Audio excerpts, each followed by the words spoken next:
देखिए, ये encounter encounter संस्कृति डेमोक्रेसी में नहीं होनी चाहिए। इनकाउंटर संस्कृति से हमारे संविधान कभी आजादी नहीं देता इनकाउंटर के लिए। बिहार के भरत तिवारी एनकाउंटर की चर्चा पूरे देश में हो रही है।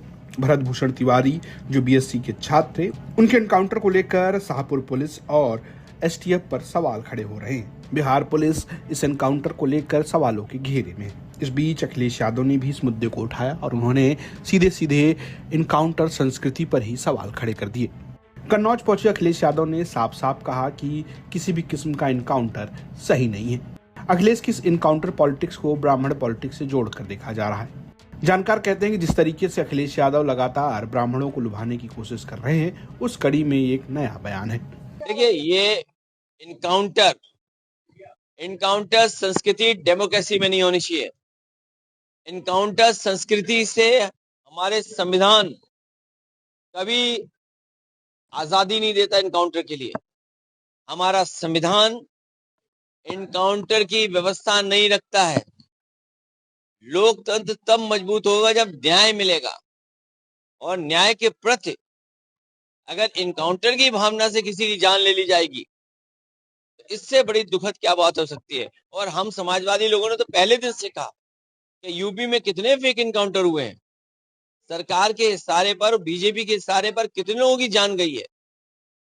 जब कभी भी जांच होगी तो न जाने कितने लोगों पे उंगली उठेगी। हालांकि इस एनकाउंटर की चर्चा पूरे भारत में हो रही है। बिहार में सत्ता पक्ष और विपक्ष दोनों एक ही खांचे में खड़े नजर आ रहे हैं। तेजस्वी हो या सुनीचा, वे इसका विरोध कर रहे हैं। आपको जानकारी दे दें कि 17 जून 2026 की सुबह भोजपुर जिले के शाहपुर थाना क्षेत्र के बिलौटी इलाके में भरत भूषण तिवारी की एनकाउंटर में मौत हो गई।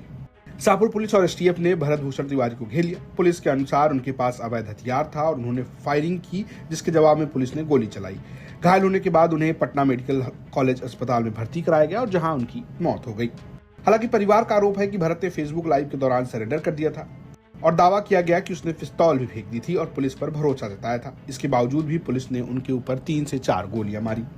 परिवार का कहना है कि पहले ही सरेंडर कर दिया गया था, जिसके बाद मारा क्यों गया। ये एक सुनियोजित हत्या है क्योंकि भरत स्थानीय भ्रष्टाचार, बढ़ाव, कटाव और प्रशासनिक लापरवाही के खिलाफ सोशल मीडिया पर लगातार आवाज उठा रहे थे। इस पूरे एनकाउंटर के बाद भोजपुर इलाके में भारी प्रदर्शन हुआ, हाईवे जाम किया गया।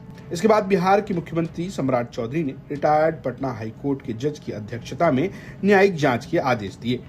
एसएचओ और एएसआई समेत कुछ पुलिसकर्मियों को सस्पेंड भी किया गया है।